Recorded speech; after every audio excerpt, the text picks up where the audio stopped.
भोजपुरी के शेक्सपियर कहे जाने वाले भिखारी ठाकुर का आज पुण्यतिथि है।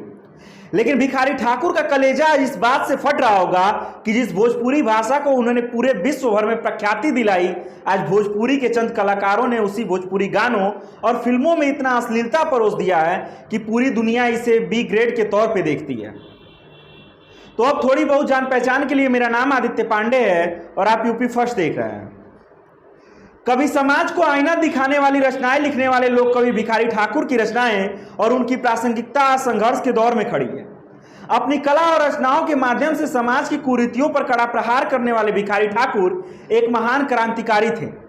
लेकिन आज उन्हें केवल उनकी जयंती पर फूलमालाओं और संवेदना भरे भाषण से याद किया जाता है। भिखारी ठाकुर का जन्म 18 दिसंबर 1887 को बिहार के सारण जिले के कुतुबपुर गांव में एक नाई परिवार में हुआ था। उनके पिताजी का नाम दल सिंगार ठाकुर और माताजी का नाम शिवकली देवी था। गांव में पलने बढ़ने के बाद वो कमाने के लिए गांव छोड़कर खड़गपुर चले गए। वहां उन्होंने काफी पैसा कमाया, लेकिन वे अपने काम से संतुष्ट नहीं थे। इसके बाद वे जगन्नाथपुरी चले गए। वहां भी मन न लगा तो वो अपने गांव वापस आ गए। अपने गांव आकर उन्होंने एक नृत्य मंडली बनाई और रामलीला करने लगे। इसके साथ ही वो गाना गाते और सामाजिक कार्यों से भी जुड़े। उन्होंने नाटक, गीत, पुस्तकें लिखना भी शुरू कर दिया। उनकी पुस्तकों की भाषा बहुत सरल थी, जिससे लोग बहुत आकर्षित हुए। उनकी लिखी किताबें वाराणसी, हावड़ा और छपरा में प्रकाशित हुई। देश की सभी सीमाएं तोड़कर उन्होंने अपनी मंडली के साथ साथ Mauritius, Kenya, Singapore, Nepal, Uganda, Myanmar, दक्षिण अफ्रीका के अलावा कई और जगहों पर भी दौरा किया, जहां भोजपुरी भाषा को समझने वाले लोग हैं। 1971 में ठाकुर की मृत्यु के बाद उनकी थिएटर शैली की उपेक्षा हुई। फिर भी समय के साथ इसने एक नया आकार ले लिया और आज उनकी लौंडा डांस बेहद लोकप्रिय हो गया है। भोजपुरी के अमर कलाकार भिखारी ठाकुर लोकगीत और भजन कीर्तन के अनन्य साधक थे। वे भोजपुरी गीतों और नाटकों की रचना अपने सामाजिक कार्यों के लिए प्रसिद्ध थे। वे एक महान लोक कलाकार थे, इसलिए उन्हें भोजपुरी का शेक्सपियर कहा जाता है। भिखारी ठाकुर की मातृभाषा भोजपुरी थी और उन्होंने भोजपुरी को ही अपने काव्य और नाटक का भाषा बनाया।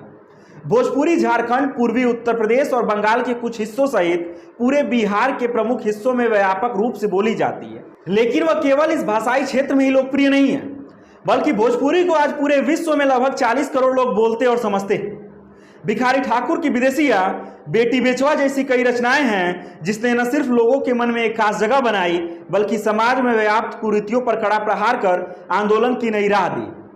लोक कवि ने अपने दौर में जीवंत रचनाएं और अपने बेबाक अंदाज को जिस प्रकार लोकगीतों के माध्यम से बयान किया था, यदि उसे पिछली सरकारों ने साकार रूप देने का कार्य किया होता तो भोजपुरी और लोक कवि दोनों इस सामाजिक सरोकार के सबसे बड़े पथ प्रदर्शक बनकर उभरते।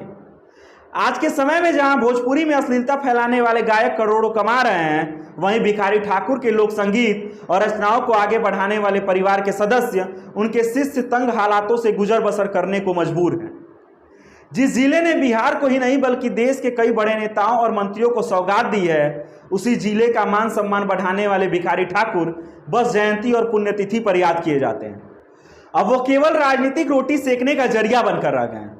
हालांकि भोजपुरी को अपनी आत्मा मानकर कुछ साहित्यकारों और लोक कलाकारों ने उनकी रचनाओं को आज भी प्रासंगिक बनाए रखा है। समय समय पर सम्मेलन और संगोष्ठियां आयोजित कर भोजपुरी समाज भिखारी को नमन करता है, लेकिन उनके विचारों को आत्मसात कर वर्तमान सरकार कुरीतियों को मिटाने का आधार बन रही है।